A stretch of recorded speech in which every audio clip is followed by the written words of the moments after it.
Coral had always been fascinated by the idea of coffee. She first heard about it when a group of scuba diving humans drifted by, chattering through their underwater communication devices about how they couldn't start their day without a cup of the magic elixir. Coral was a young mermaid with bright turquoise scales, her hair an unruly tumble of seaweed green locks, and she loved excitement. The moment she learned about coffee, she was hooked. Figuratively, of course. She began to collect tidbits from passing ships, coffee mugs, makeshift filters, and stories from any friendly sailor or diver who wasn't too startled by her appearance to stop and chat.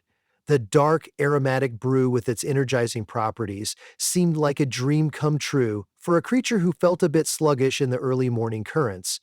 After all, life in the quieter depths meant daybreak was more a matter of the sun's faint shimmer than a real jolt of energy. She decided she would perfect the craft of coffee making in her undersea home.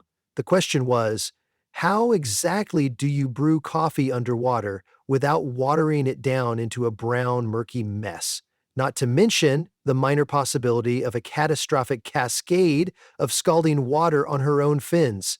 But Coral had that unstoppable curiosity and maybe a dash of mermaid stubbornness that refused to let an impossibility stay impossible. Fueled by a wild idea, she opened the first cafe in the kingdom of Pearlhaven, an otherwise quiet region known mostly for well-groomed coral gardens and shrines to old sea gods.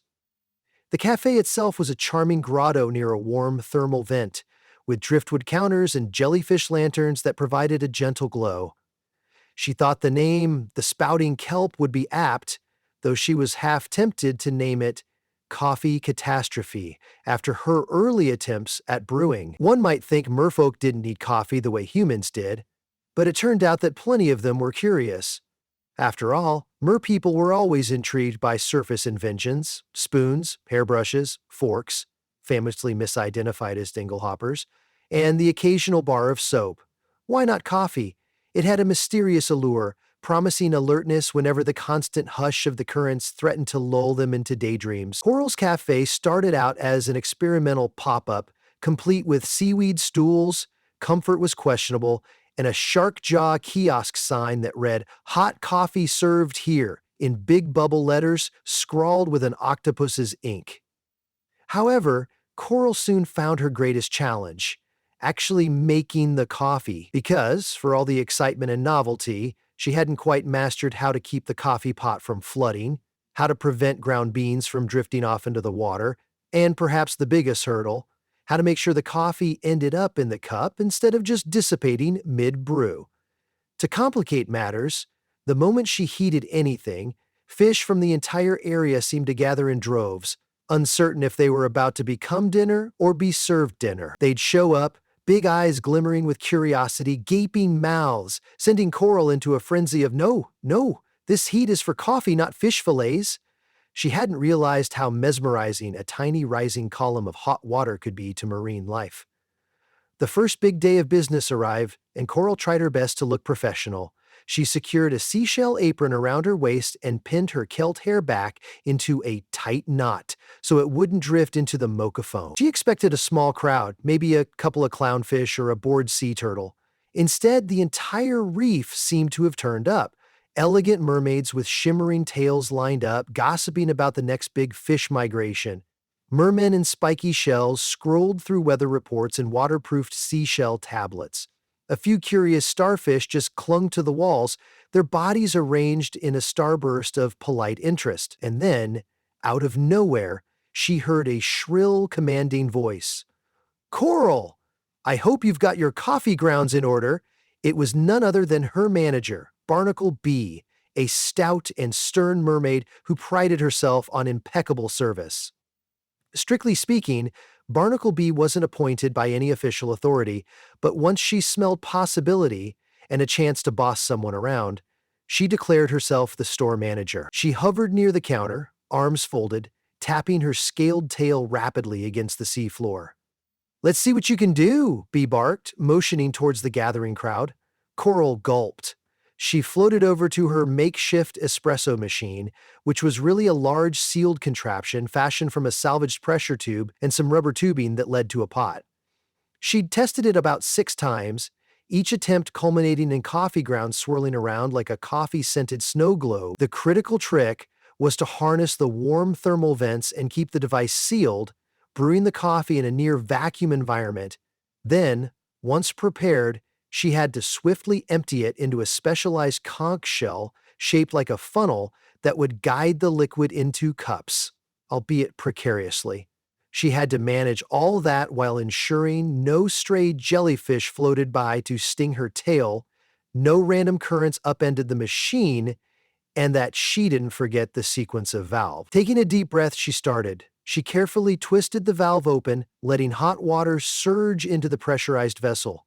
Immediately, a thunderous roar of water rushed in, too much, too fast. The entire contraption shook, rattling the cups stacked on the counter. The crowd gasped, and Barnacle Bee's eyes bulged.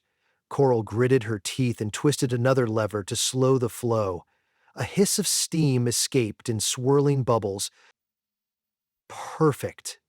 She tapped the contraption lightly, then began measuring out the ground beans from a pouch. She laid them gently into a small mesh bag that served as a filter inside the pressurized chamber.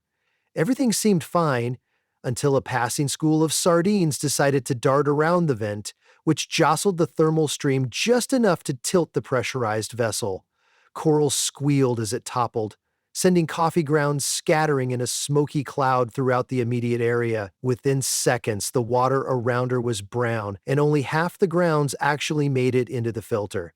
She tried to salvage the situation, rummaging for a net to scoop them back into place, but that only made them swirl faster. It was a caffeinated maelstrom. "What do you think you're doing?" Barnacle Bee scolded, flailing her arms to keep the swirling coffee from ruining her perfect braids. Behind her, a group of mermaids let out tiny shrieks and held their seashell purses over their faces to avoid getting splattered. Coral grimaced apologetically. "I'm sorry," she cried. "It's part of a new foam art technique I'm working on, performance brewing." She tried for a laugh, but only a few of the more amused merfolk giggled. Most looked concerned, or at least baffled. With determination in her eyes, Coral restarted the process. She carefully moved her contraption to a calmer spot, away from the sardines. This time, she asked her friend Tron, a stout crustacean who liked to declare himself Chief Crabby Officer, to stand watch. Tron had a shell so strong that swirling coffee grounds would bounce right off him. With Tron fending off fishy intruders, Coral managed to pour the hot water into the chamber slowly, double-checking that the beans were locked inside the filter. She was hyper-focused, her tongue sticking out in a look of fierce concentration. Success!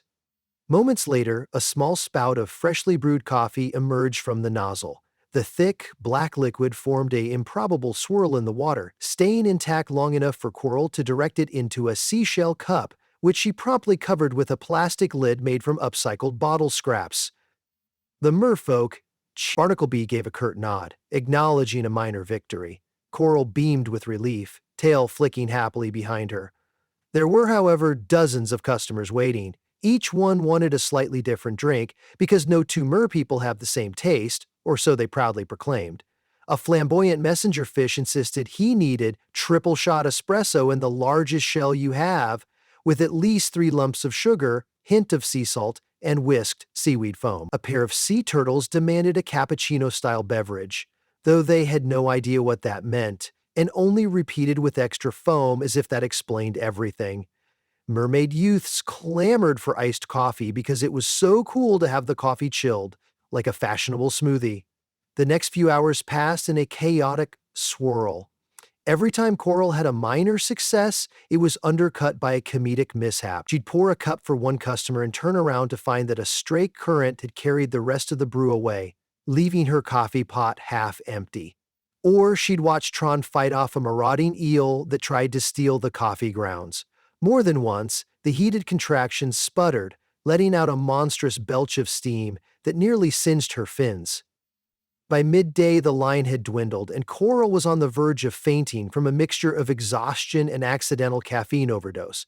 She had, at various points, sipped coffee to ensure it tasted right, and after the 10th sampling, she felt a jittery buzz, Her tail twitched, her gills fluttered, and her mind raced with half-formed thoughts about new coffee recipes. She tried to calm herself by repeating, "Brew, foam, serve. Brew, foam, serve." But it came out more like a frenzied chant, and Barnacle gave her a concerned side glance. Just when she thought she could catch her breath, an enormous shape shadowed the cafe entrance. Tall and imposing, with a regal mix of purple and gold scales, Princess Oceana of Pearlhaven herself glided in. She was rumored to have a taste for the exotic, from surface world trinkets to strange magical artifacts rumored to come from sunken treasure. The moment she'd heard about coffee, she demanded to taste this black gold of the humans. She arrived with a retinue of advisors and guards, making the entire cafe hush. All eyes turned to watch the princess approach the counter. Coral wiped her brow. Her heart pounded so loudly it probably registered to the whales in the distance. Serving the princess could be a boon for the fledgling business, or it could become the most humiliating fiasco if she bungled the brew. Summoning her best smile, Coral curtsied with her tail. "Your Highness, welcome to the Spouting Kelp," she said, voice wavering only slightly. "Thank you, dear," the princess replied. Her voice was melodic, like the whisper of distant tides. "I have heard so many intriguing things about coffee. You must prepare me your signature drink. I expect unmatched flavor and elegance in its presentation." Coral nodded, trying not to show her terror.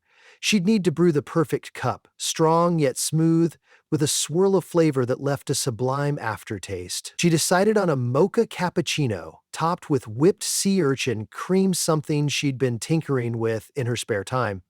If done right, it might taste sweet, yet briny, with a gentle chocolate note reminiscent of surface candies. She set about her task. First, the beans, carefully measured into the mesh filter. Then the pressurized water, heated precisely to the right temperature from the thermal vent. She recognized the subtle shift in temperature by the pattern of bubbles rising from the generator. Next, she frothed a special cream gleaned from sea urchin roe, using hand-whipped whisking motions until it formed soft peaks. All around her, the merfolk watchers held their breath, as though the entire ocean paused to see if this moment would be triumphant or disastrous. Coral opened the valve for the brewed coffee, her tail quivering. The brew poured out exquisitely, none of it escaping into the water. She guided it carefully into a translucent shell cup. Then she sprinkled in a bit of sweet cocoa powder she'd salvaged from a surface shipwreck, an extremely rare commodity under the sea. It smelled heavenly. Finally, she topped it with the frothed cream, swirling it into a graceful shape that almost resembled a pearl-like flower. Slowly, reverently, she offered the shell cup to Princess Oceana. The assembled crowd leaned in, eyes wide. The princess sniffed the aroma, eyes lighting up with curiosity. She took a small sip, letting the flavors ripple over her palate. Seconds passed in silence. Coral felt her heart thumping. Was it too bitter? Too sweet? Would the princess love it or banish Coral to the remotest seafloor? Then the princess's eyes widened in delight, and a slow smile spread across her face. She lifted the shell cup triumphantly. "This is sublime," she declared, her voice echoing through the cafe. "I've never tasted anything like it before. It's warming, energizing, and so very unexpectedly delightful." A cheer erupted from the crowd. Coral slumped in relief, cheeks flushing with pride.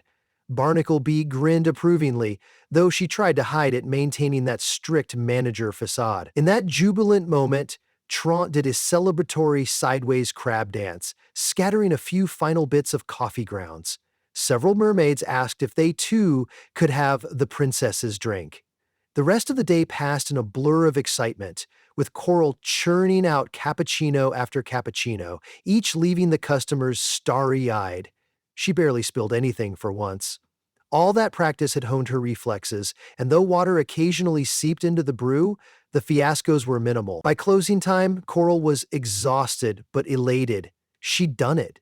She had introduced coffee to the undersea world, and so far, it seemed to be a mermaid pleaser. But the real comedic challenge lay ahead in the weeks to come.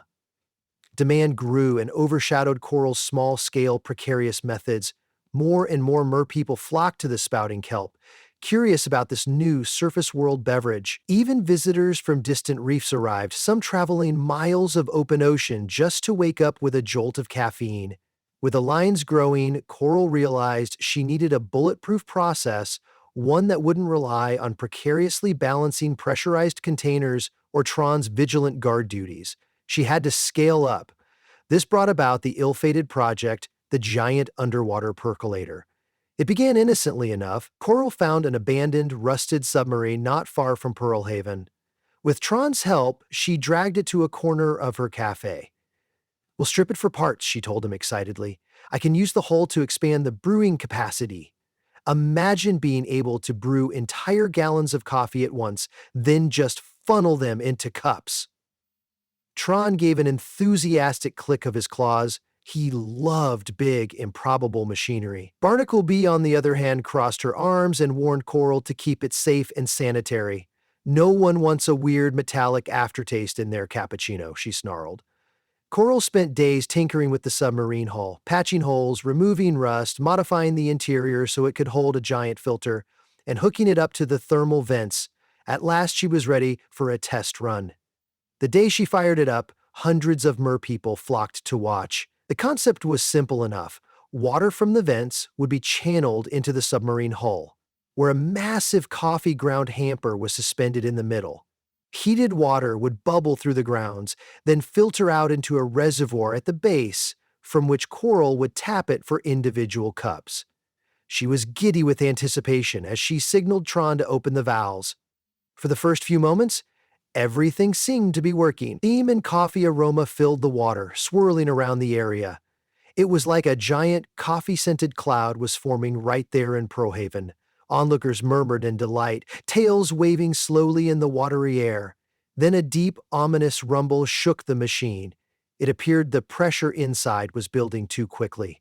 A faint vibration ran through the contraption like distant thunder. "Coral, do something!" Barnacle Bee hollered, darting about to find an emergency shutoff. Tron tried to close the intake valve, but the lever jammed. Coral scrambled toward a release switch, but a sudden jet of boiling water burst free, sending her tumbling backward. Crowds scattered, some seeking cover behind coral outcroppings, others rushing forward to see if they could help. "Stay back!"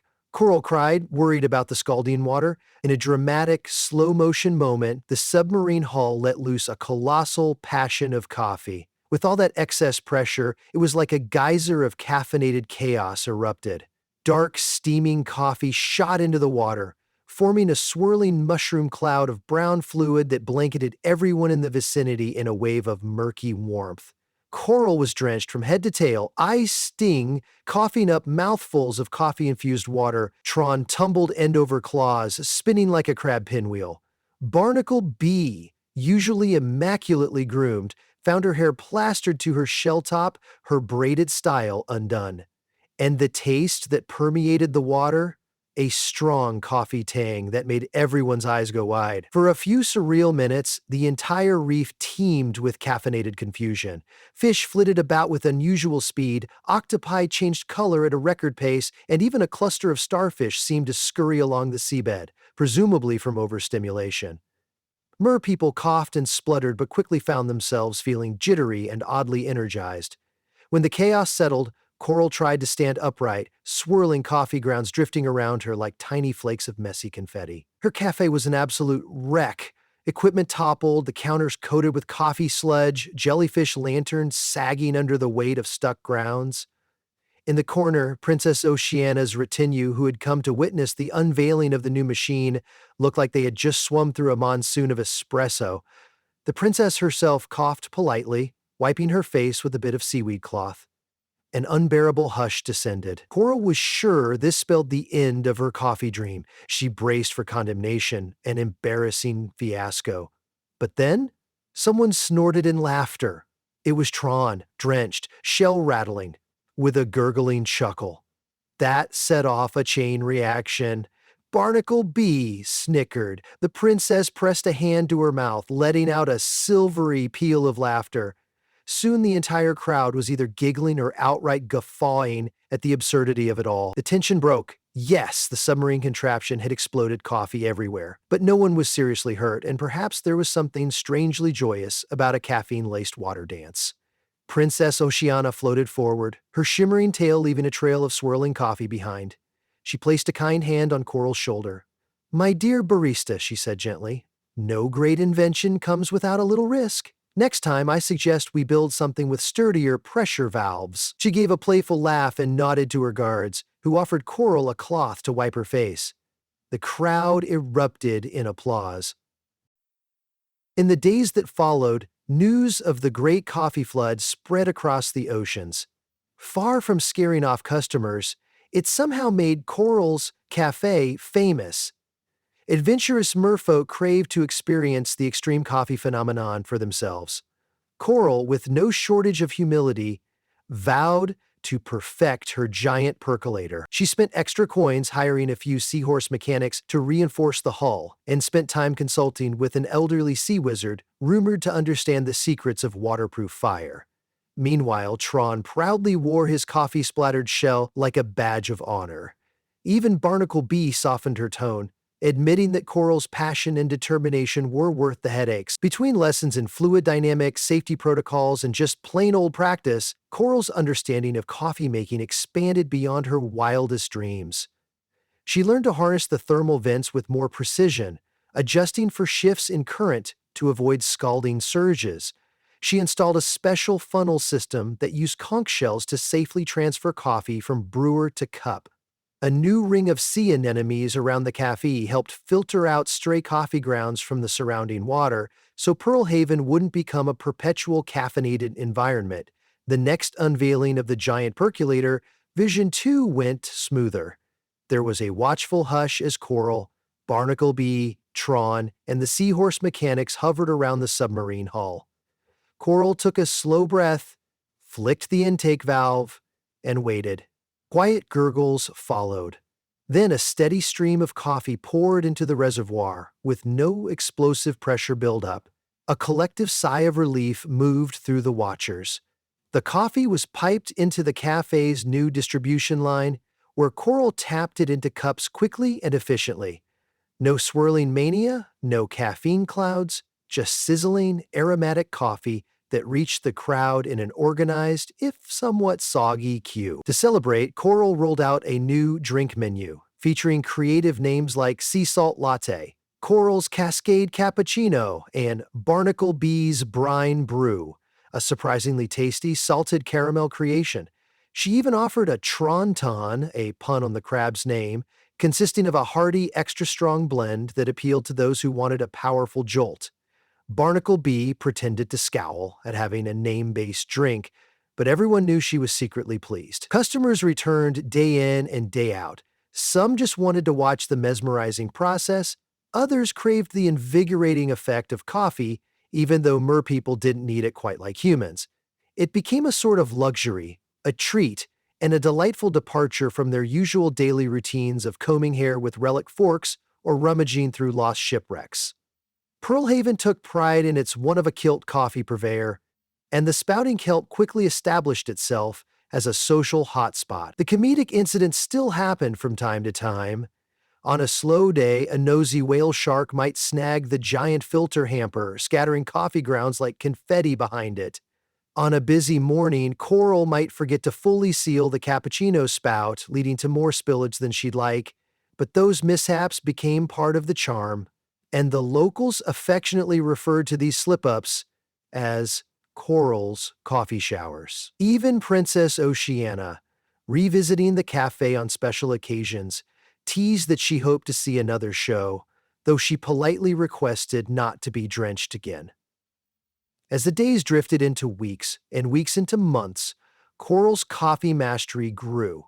She perfected latte art, swirling sea foam into intricate patterns of shells, waves, and even the occasional caricature of a passing crab. She found a sense of purpose in bringing this new delight to the oceanic realm, forging connections with her fellow merpeople and receiving travelers from faraway corners of the sea. Barnacle Bee, once so harsh, would beam proudly behind the counter, corralling customers to form neat lines. Tron, meanwhile, was never far, scuttling about on a coffee-laden mission or tinkering with the brewer. Each evening, when the cafe lanterns dimmed, Coral would wipe down the counters with a swatch of kelp, humming softly as she surveyed her aquatic domain. Gone were the days when coffee was just a rumor gleaned from overheard human chatter. Now it was a beloved fixture of Pearl Haven. And though she'd endured comedic disasters, bruised fins, close calls with scalding water, and general watery mayhem, Coral had no regret. She'd found a way to bring a bit of the surface world under the sea, sprinkling in her own magic of determination and a generous dash of humor. Late one night, long after closing, Coral hovered in front of her giant percolator, thinking. The reef was quiet, fish asleep in their coral hideaways. She gently patted the machine's metal side. She thought back to that first taste of coffee she'd ever tried. Gritty, full of grounds, half cold. It seemed so far away now, yet it stirred the same excitement in her heart. She clenched her seashell apron, closed her eyes, and smiled. The faint aroma of coffee lingered, reminding her that tomorrow would bring another day of brews, foam, spills, laughter, and maybe even a surprise or two. Far above in the human world, coffee shops closed their doors for the night, oblivious to the fact that in the moonlit ocean depths, a mermaid barista was refining her latte art and comically wrestling with the laws of physics, all to serve the perfect cup of coffee. And if that wasn't enchanting, Coral thought, she didn't know what was. She let herself float down behind the counter, hugging a bag of freshly ground beans to her chest like a precious treasure. In the swirling hush of the twilight sea, she felt more certain than ever that coffee, for all its watery challenges, was the reason her fins were always ready for a new day's swirling drama. And so, with a last smile, Coral drifted off to dream of better ways to keep the coffee where it belonged, in the cup, and not all over the ocean floor.